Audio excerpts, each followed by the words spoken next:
stories that have been in the public domain. The PCA report, the DEA sought, and the didn't seem to have murder investigation. Minister, good morning. How are you? Good morning. You have a ton load for me this morning. You're staying the whole hour with me this morning. Let's start quickly. The situation, we understand late last night there have been some serious developments. 8 persons were still detained in Venezuela, being questioned and held under the Terrorism Act.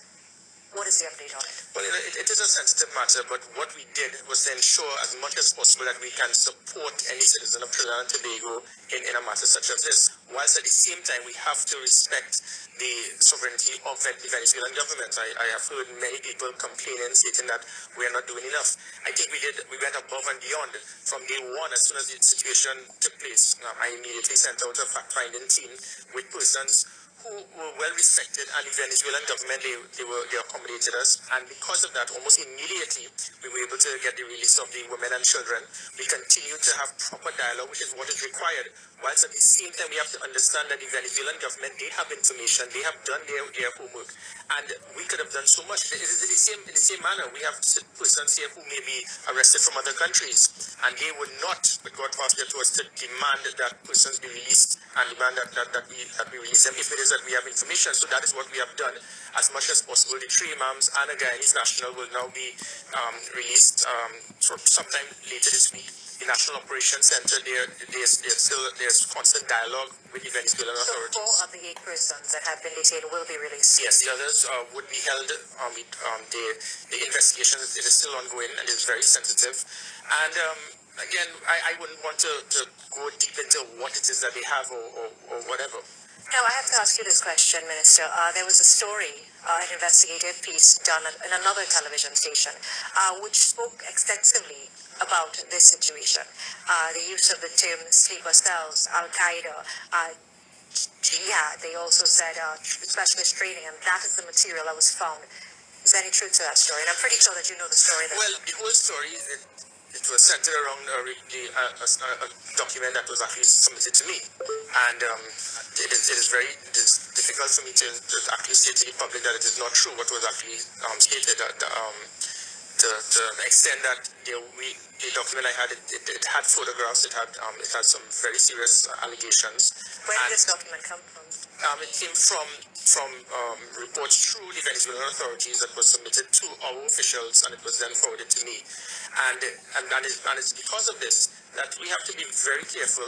We have to walk on eggshells here and not bother to push, because in fact we don't have the authority. It is the Venezuelan government. They have to look after the sovereignty of Venezuela, and we have to respect that. They have done their investigation. They have evidence of certain matters pertaining to this, and what we have done is, as much as possible, ensure that we can support the citizens of our country, whilst at the same time respecting the sovereignty of another country. Now, the reporter who did that investigation, which was not aired in our station, came to the conclusion that there were Al-Qaeda links in this country, and that is what was being monitored. And let's get that out of the way. Al-Qaeda links. Well, again, or there were links to international terrorist organization, and these persons accompanied the imam. Well, again, my role and function, I'm fully aware of it, and what I obviously would not do is to actually give out information pertaining to very sensitive matters just to cause fear and alarm in Trinidad and Tobago. What I can do is to assure the Trinidad and Tobago citizens that our intelligence agencies are fully aware of what is taking place at all times throughout Trinidad and Tobago in relation to the security of our country in general. And that has to do with proper intelligence gathering, monitoring any individual who may be deemed as an enemy of the state. And have you deemed anyone enemies of the state? Do you have evidence to suggest that there are terrorist organizations operating out of there? Well, obviously, I won't want to reveal that. What I can tell you is that individuals who may have that perception or that plan to do something along that line, we are fully aware of what is happening at all times. And that's why I can assure you that there would never be another 1990 under my watch. And that is why there are certain things that I have done as the Minister of National Security, and many people, because of their lack of understanding of national security policies, many people believe that the concept of a Minister of National Security and a government to provide security for a country is to provide crime plans, which is very, very comical. Our job is not to provide crime plans, it is to deal with policies, and by putting policies in place, it will prevent situations such as another 1990. So the reporter's report, can you say if it was true or not? Yes, that the report of any concern pertaining to possible terrorist links or along that line, I would not want to divulge that type of information to the public. What I can state is that we are fully aware of all individuals who may be deemed as enemies of the state, and we are monitoring them, and we are fully prepared for that preemptive strike if and when required, which actually goes hand in hand with one of the comments you made about the national alert states. Now, and I want to ask about that, going into, and I'm pretty sure that you've seen the commentary, looking at what many have described as a rainbow alert system, moving from one threat level to the other. What informed the decision to, one, escalate it, and what informed it to... Well, many times people criticize things because of lack of knowledge, which is very unfortunate. When you don't know something, the first thing you do is criticize, condemn, and especially if it is that you are on the other side of the political fence. Thankfully, the de facto opposition, they do not do it, but they are to any great extent. And I do commend their political maturity so far. What I can state is that other individuals, because you do not know and because you do not understand, do not play that you are a crime fighter.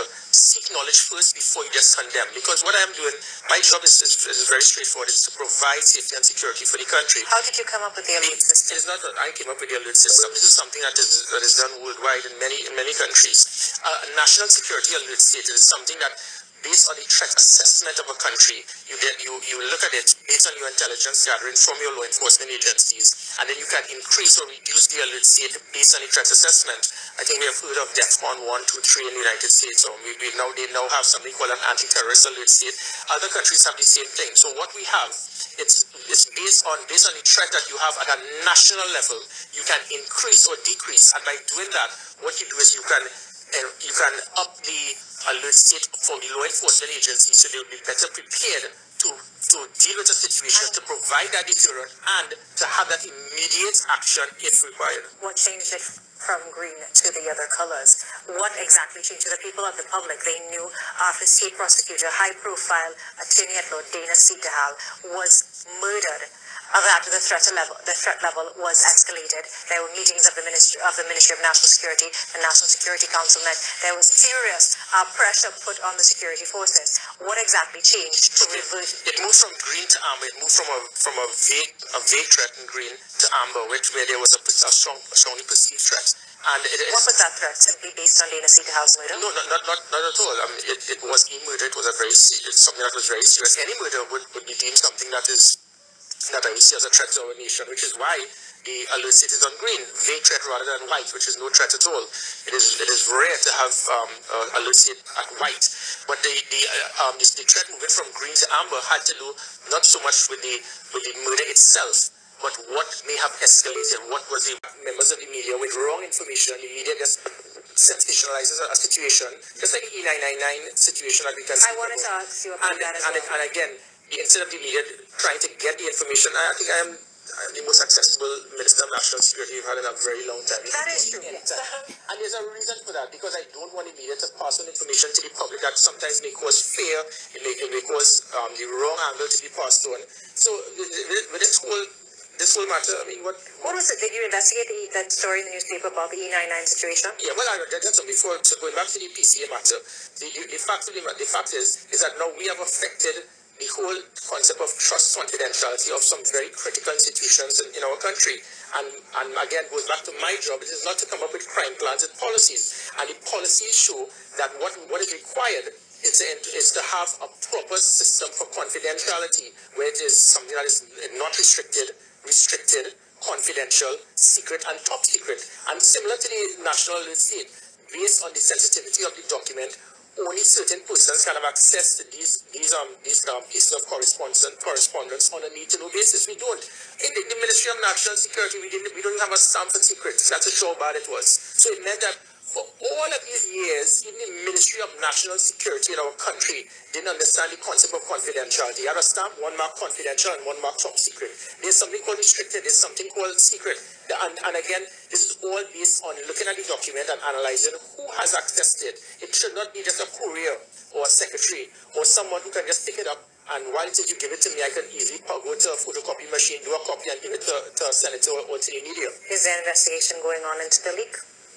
Well, I think the commissioner of police, I think he is dealing with the matter. No, in fact, yes, he is, because I was questioned as well, because a copy of it came to my hands, and again, there's nothing I could have done with that copy because it was not addressed to me. It was an official correspondence. I didn't know if it was just something that was made up.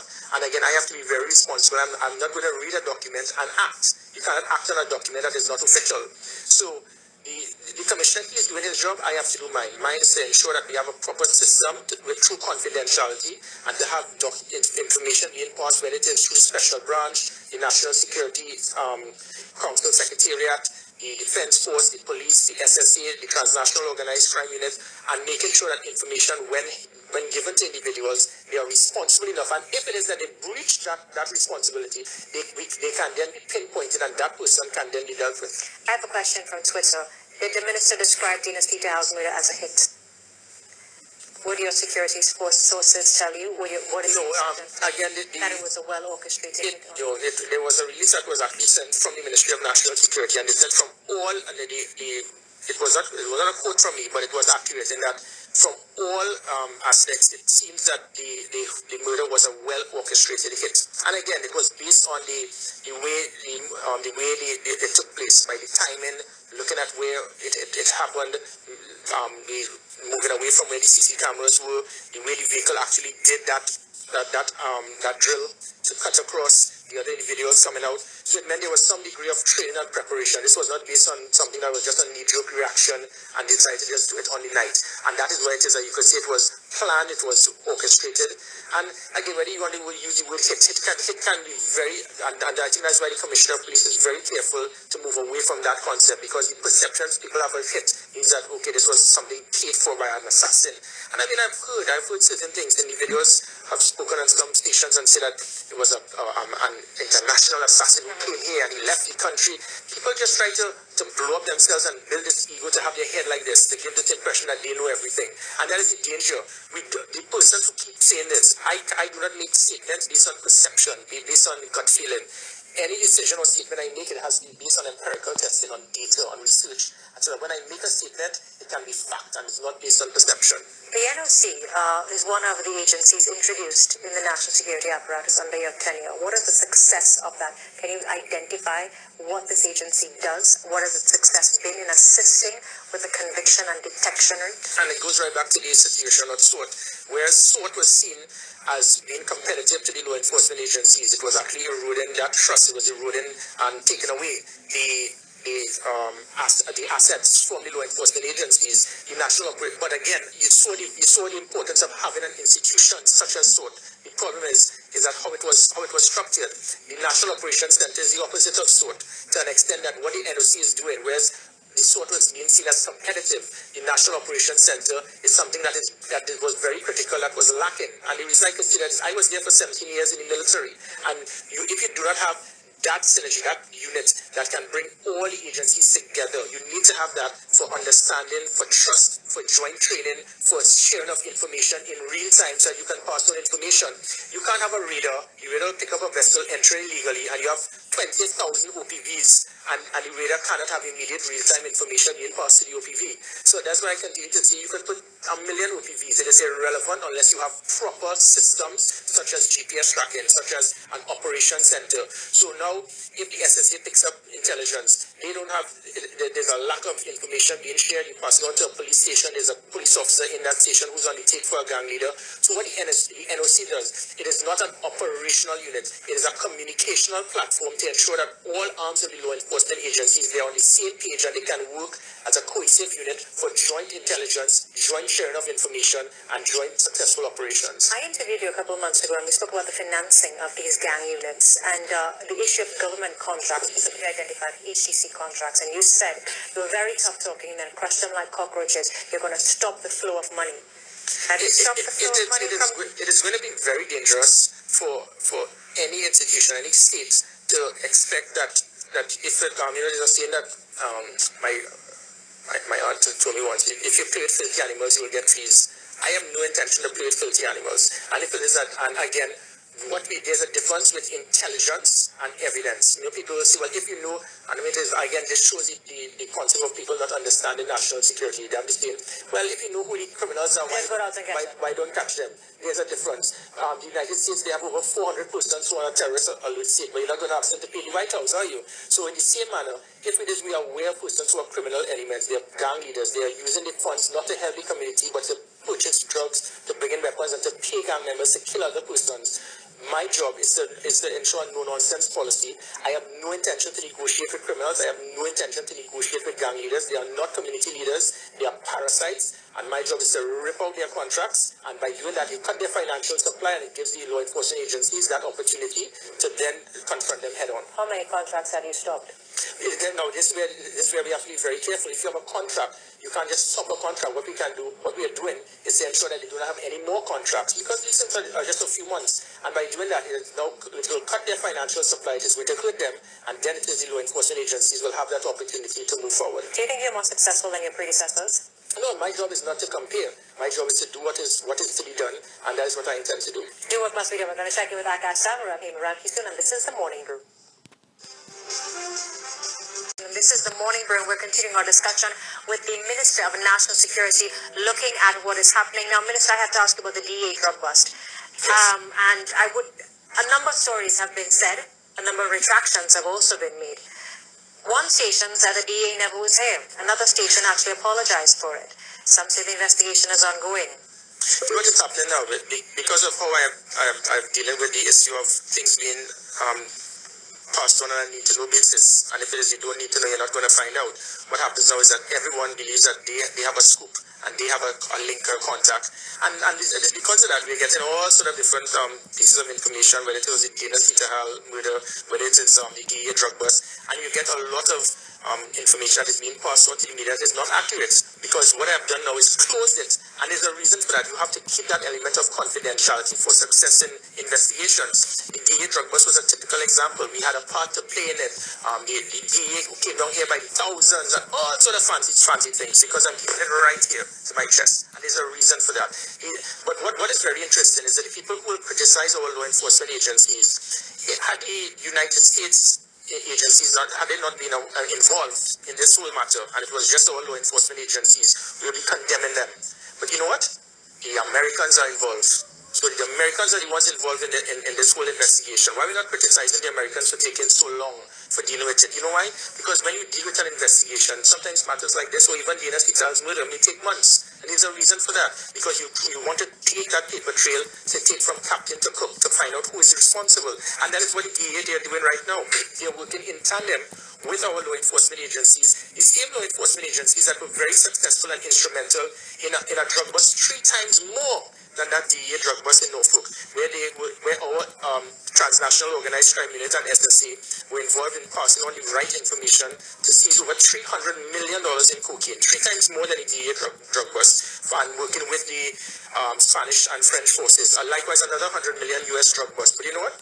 It's not good to commend and credit our law enforcement agencies. Let's find an excuse to condemn them if they drop the ball once every 20, 30 times. So the investigation is still ongoing, and the DEA is involved in this? Almost definitely, and for people who may believe that this is something that will be a closed chapter. And a cover-up. Yeah, and a cover-up. Let us remember that $100 million US in drugs actually landed on US shores. They are not going to let this loop be closed. So because of that, it means that the investigation is still ongoing, and they are the ones taking it from, because it landed on their shores. We are providing that support and working with them for us to, and I am willing to give every bit of support, because I do not care who it is. Let the chips fall where it may, and that is why it is important that the information I have, I keep it close to my chest, similar to the Dana Sitahal murder.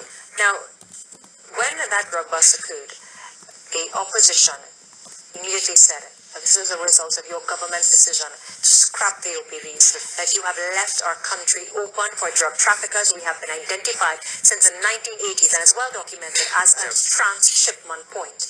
And your government's decision to stop the OPVs, and since following the DEA bust, we've had a number of situations where there have been seizures in the U.S. on U.S. soil. Persons on flights have been basically stopped at the airports and seized. and their cargo seized with drugs.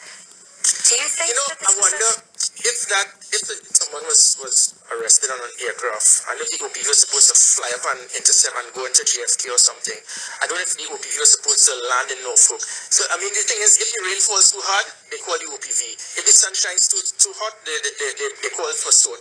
The fact of the matter is that as much as I do not politicize my position. I'm aware of certain things that we are drafted by the opposition, and I don't truly baby out with the bottled water. I have seen certain values of SWOT, which is what I have extracted. But SWOT was a failure. The fact of the matter is that all major criminal activities was at its highest when SWOT was at its finest. But there were certain aspects of SWOT that can be utilized to provide with a safe country. Dealing with the OPVs, again, when people speak about the OPVs, I could debate with anyone every day of the week and twice on Sundays, and you cannot debate with me with OPV. But if you keep saying the same thing over and over, the average citizen who may be a political fanatic or anti-government supporter will then say, they shut down the OPV, they shut down the OPV. Well, tell me how. What can the OPV have done?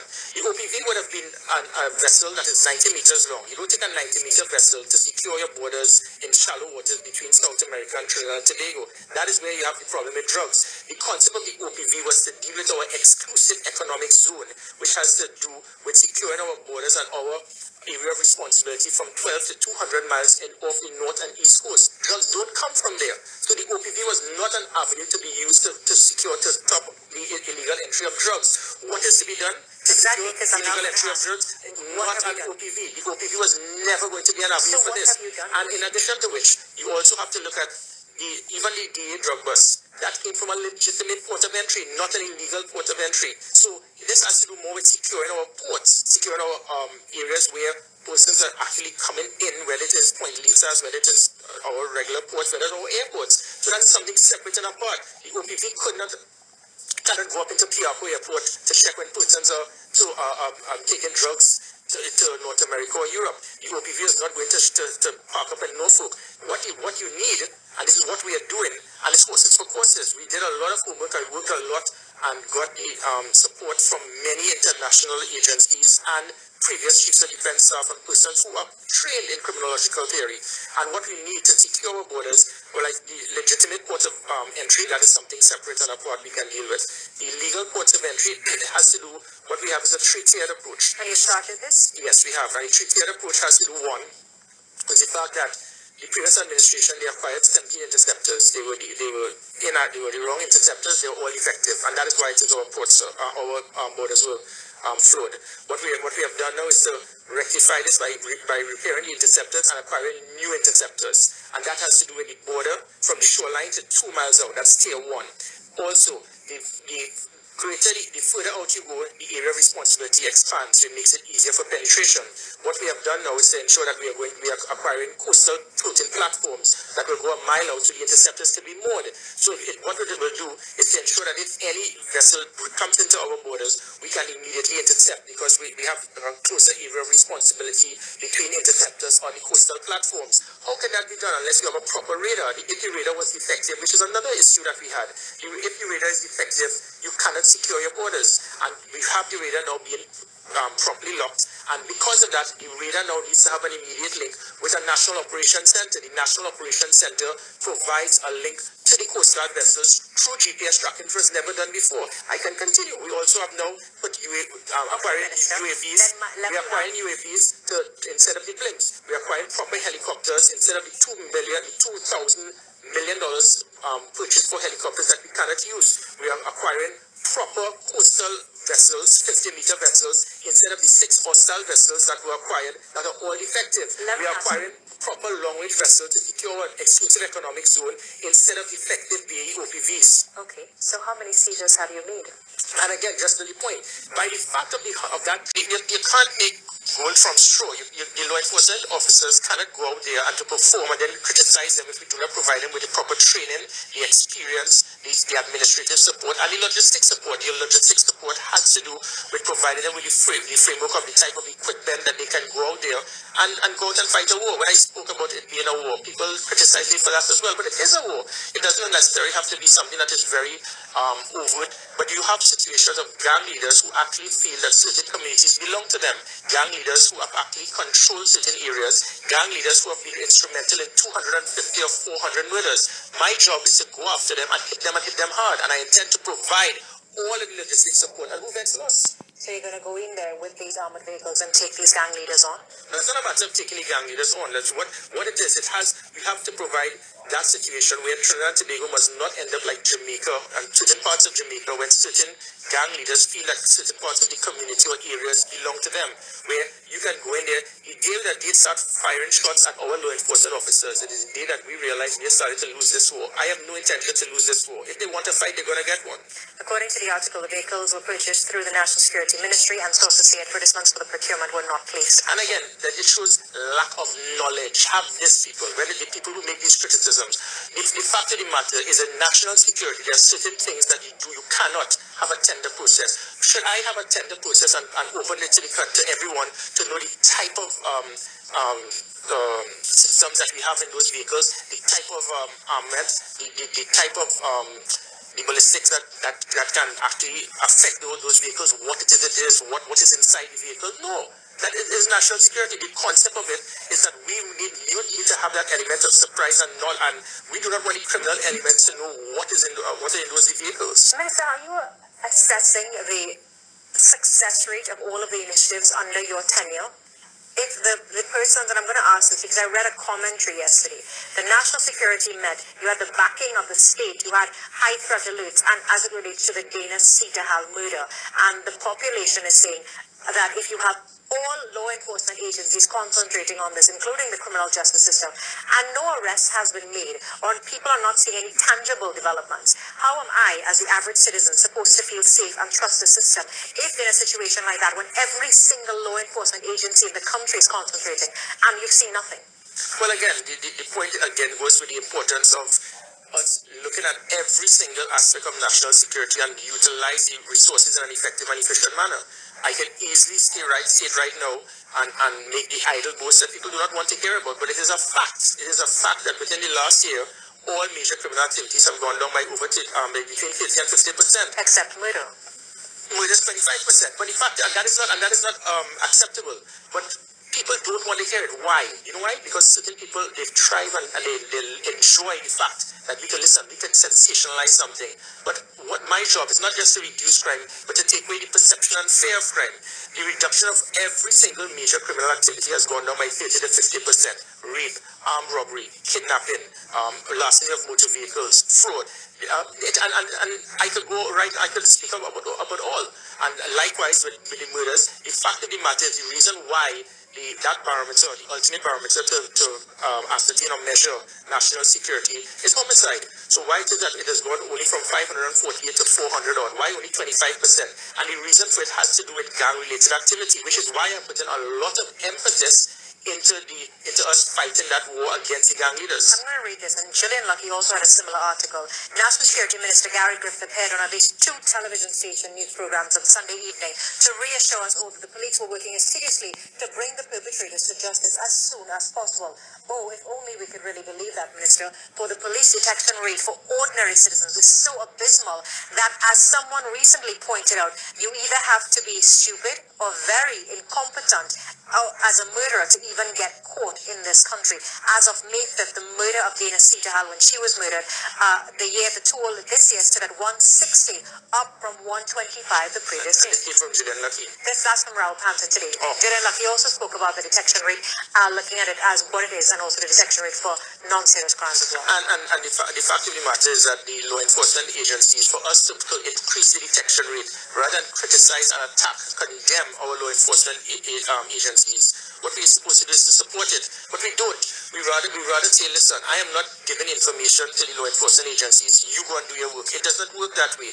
We can speak about all of the OPVs. We can speak about all these fancy CSI and all the things that we see in the movies to deal with crime reduction. The ultimate asset to deal deal with increase of the detection rate has to do with something called human intelligence. So if the citizens do not pass on information to the law enforcement agencies, that is where you have the biggest problem with the detection rate. Now listen, and again, it goes to people complaining and saying, well, how do I trust the police? How do I trust the police? And then there was a story in where, and I don't know if there's any truth to this, but you saw the story, Minister, where a police officer tipped off a possible suspect in the murder investigation. Which is why when I put policies in place, people criticize. If we have put in a national operations center, there's a reason for this. People have actually criticized now. A reporter sent a message to me yesterday, and they said that certain law enforcement agencies or individuals have complained that they are not getting all the information of the Guinness Etal murder. But now we're finally doing our job. This is not a matter of everyone needs to know what is happening. And certainly you have several different agencies being involved in this investigation, and not everyone needs to know what the other is doing. And there's a reason for this. And again, we saw it happen with the irresponsible article in a newspaper that said that 4 individuals were actually held. That is not true. But because one police officer who is unprofessional, decided to bust the mark, ran and gave information to that editor, and they put a front page to say that 4 individuals were held, and that is the reason why what we do is there's an element of confidentiality and having to pass on the information so that we can able to have a successful investigation. Have you made any progress at all in this murder investigation? Do you have a suspect in sight? What is the status of the investigation? And there again, should I, as a responsible Minister of National Security, come forward and tell you, yes, we have X, Y, Z, and this is happening? You really want me to answer that? And this is why the media needs to understand certain things. This is not a matter of everyone knowing everything that is going on. Are you satisfied with the progress? Can I finish, please? The same situation took place with the DA, where the DA, many people started complaining and they wanted information. But when you have an investigation, you have to allow the people to go ahead with the process and not pass on all information. If you do that, you can automatically affect the investigation. Are you satisfied with the rate of success or the rate of progress in this investigation? I am confident that the law enforcement agencies, they are doing their job. I would like the people of Trinidad and Tobago to support our law enforcement agencies. Instead of criticizing and condemning, we have to understand that they have a job to do. And the more that we try to condemn, and I mean, sometimes you have justification in it, but what we are doing is we are allowing the law enforcement agencies to do their job. I have had the support and the offer from different international agencies, and they are more than willing to support. But at this time, our law enforcement agencies, I think they are ahead of the game. They know exactly what is required. They are doing what is required.